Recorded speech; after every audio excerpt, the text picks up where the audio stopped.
నూనెలో వేయించిన గులాబ్ జామున్ అందరికీ తెలుసు. కానీ ఎయిర్ ఫ్రైయర్‌లో చేసిన గులాబ్ జామున్ కూడా అంతే సాఫ్ట్‌గా, జ్యూసీగా వస్తుందా?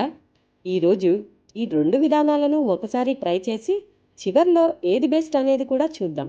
మరి ఆలస్యం ఎందుకు? స్టార్ట్ చేద్దాం. ముందుగా ఒక పెద్ద గిన్నెలో 2 కప్పుల గులాబ్ జామున్ మిక్స్ తీసుకోండి. ఇప్పుడు కొద్ది కొద్దిగా పాలు పోస్తూ మెత్తగా కలపండి. ఒకసారి ఎక్కువ పాలు పోయొద్దు.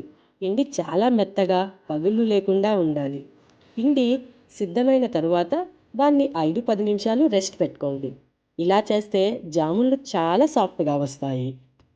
ఇప్పుడు పాకం తయారీ చేద్దాం.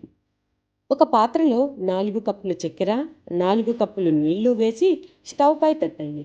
చక్కెర పూర్తిగా కరిగే వరకు కలుపుతూ మరిగించండి. ఇప్పుడు అర టీ స్పూన్ యాలకుల పొడి వేయండి. మీకు ఇష్టం ఉంటే కొన్ని కుంకుమ పువ్వు రేకలు లేదా కొన్ని చుక్కల రోజ్ వాటర్ కూడా కలపచ్చు. ఈ రెసిపీకి ఒక తీగ పాకం అవసరం లేదు. పల్చటి పాకం చాలు. ఇప్పుడు రెస్ట్ అయిన పిండిని తీసుకొని చేతులతో కొద్ది కొద్దిగా నెయ్యి రాసుకొని చిన్న చిన్న ఉండలుగా చేయండి. ఉండలపై ఎలాంటి పగుళ్ళు ఉండకూడదు. అలా ఉంటే వేయించేటప్పుడు పగిలిపోయే అవకాశం ఉంటుంది. ఇప్పుడు అసలు టేస్ట్ మొదలవుతుంది.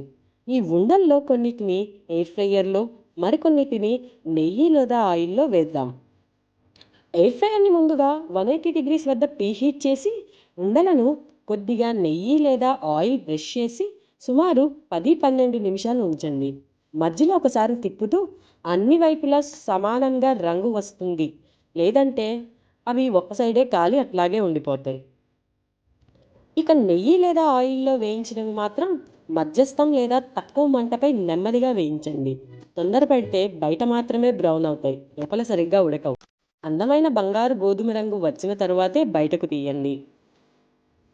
ఇప్పుడు ఎయిర్ ఫ్రైయర్లో చేసినవైనా, నెయ్యిలో లేదా ఆయిల్లోని చేసినవైనా వేడివేడిగా ఉన్నప్పుడే గోరువెచ్చని పాకంలో వేయండి. కనీసం 2 గంటలు పాకంలో నాననివ్వండి.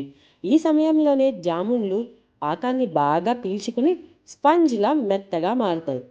ఇప్పుడు చూడండి, రెండు చు 2 రకాల గులాబ్ జామున్లు రెడీ.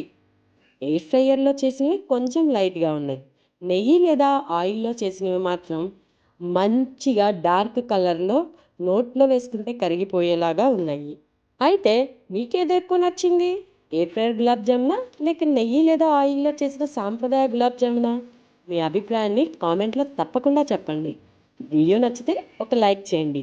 మీ ఫ్రెండ్స్తో షేర్ చేయండి. ఇంకా ఇలాంటి సింపుల్ టేస్టీ రెసిపీస్ కోసం మా ఛానల్ని ఫాలో అవ్వండి.